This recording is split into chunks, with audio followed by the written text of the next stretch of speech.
नवरात्रि के दौरान मां दुर्गा की पूजा करने के लिए कुछ महत्वपूर्ण चरण होते हैं। ये चरण निम्नलिखित हैं। एक, कलश स्थापना।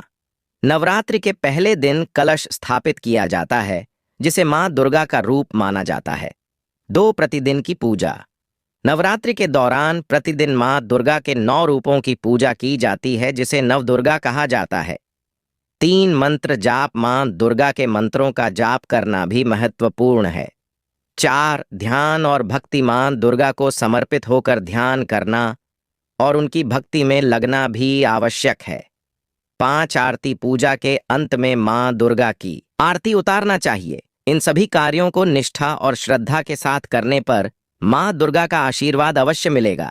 वैसे आपको अपने परंपरागत विश्वासों और आध्यात्मिक गुरु के सुझावों का भी पालन करना चाहिए।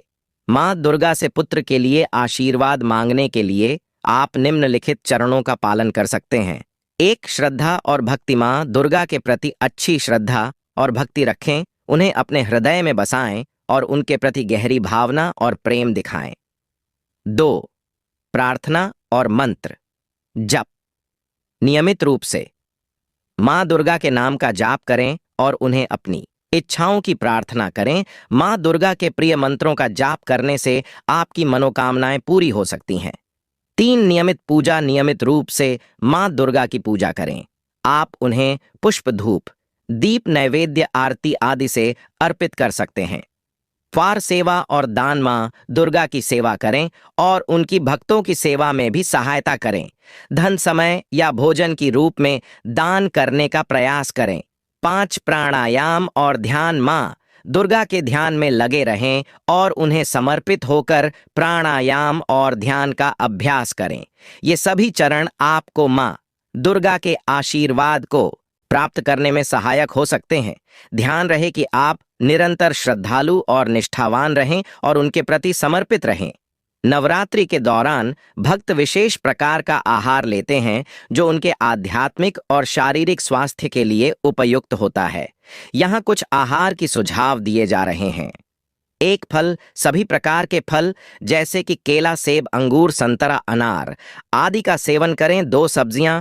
सब्जियों में कटहल, आलू, शिमला मिर्च, लौकी, कद्दू, अरबी, शकरकंद आदि शामिल करें। उपवास के आटे के प्रोडक्ट्स, कुट्टू का आटा, सिंघाड़ा का आटा, राजगीरा, साबूदाना आदि के उत्पादों का उपयोग करें। 4, दालें।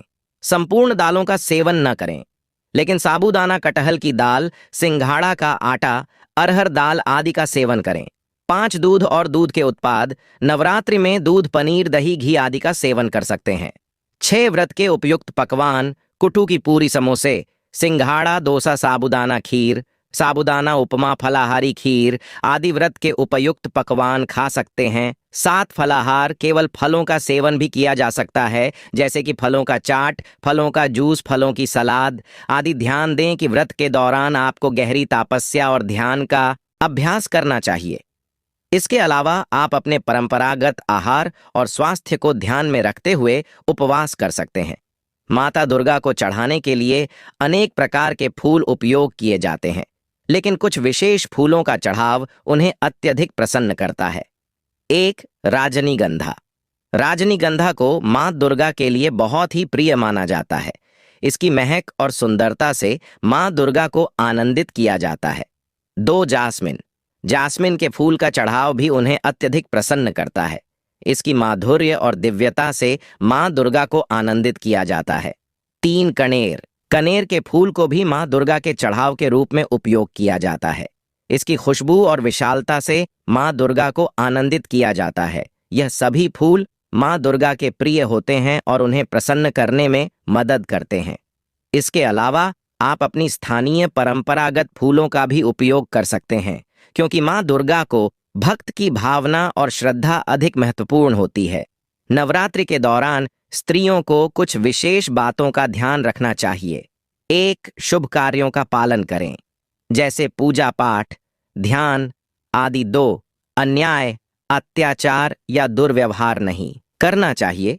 3, सात्विक भोजन करना चाहिए, जैसे फल, सब्जियां, दाल आदि। 4, नौकरी के दौरान समय सावधानी से बिताना चाहिए।